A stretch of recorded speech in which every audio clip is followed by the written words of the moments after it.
રમાબા ઓ રમાબા, મારે ભાતના ભજીયા ખાવા છે, બનાવી દ્યો ને.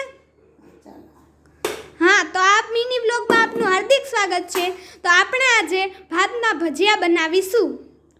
પહેલા એક કઢાઈમાં તેલ ગરમ કરવાનું છે, પછી ચણાના લોટમાં હિંગ નાખવાની, ભાતમાં હિંગ નાખવાની અને ચણાનો લોટ નાખવાનો.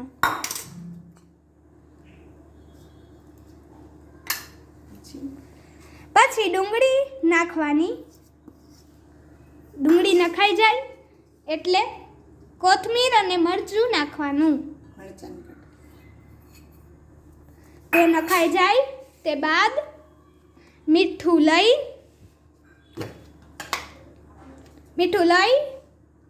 તેમાં નાખવાનું. સ્વાદ પ્રમાણે મીઠું. પછી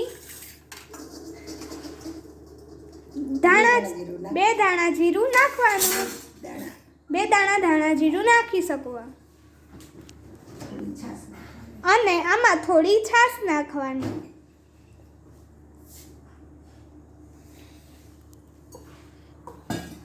થોડી છાશ નાખ્યા બાદ એને ચોરવાનું, મિક્સ કરવાનું.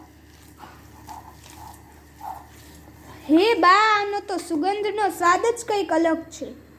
પછી થોડી હળદર નાખવાની.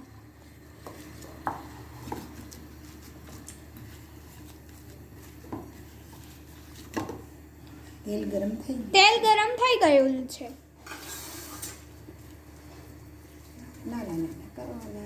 પછી નાના ટુકડા કરવાના, નાના બનાવવાના એવા ભજીયા. પછી તે તેલમાં મૂકવાના,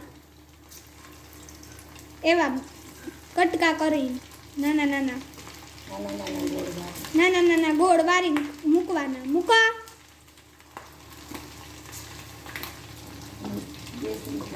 ગેસની ફ્લેમ ધીમી રાખવાની.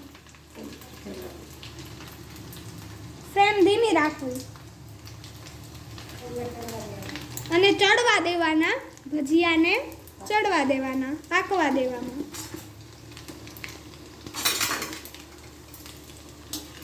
પછી ચમચા વડે હલાવવાના, જારા વડે હલાવવાના, ફેરવવાના. જારા વડે હલાવવાના અને તેને પાકવા દેવાના.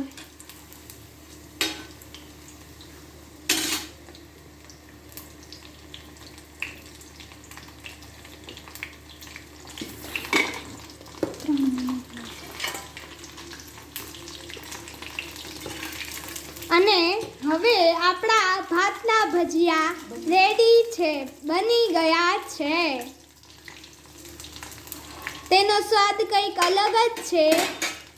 આ આપણા સૌથી સારા ભાતના ભજીયા 2 જ મિનિટમાં તૈયાર થયા છે.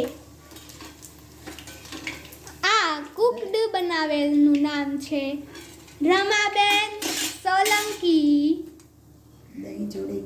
દહીં જોડે પણ ખવાય છે અને સોસ જોડે પણ ખવાય છે. થેન્ક યુ રમાબા, તમારી મહેનત રંગ લાવી. ચાલો, હું જાઉં છું.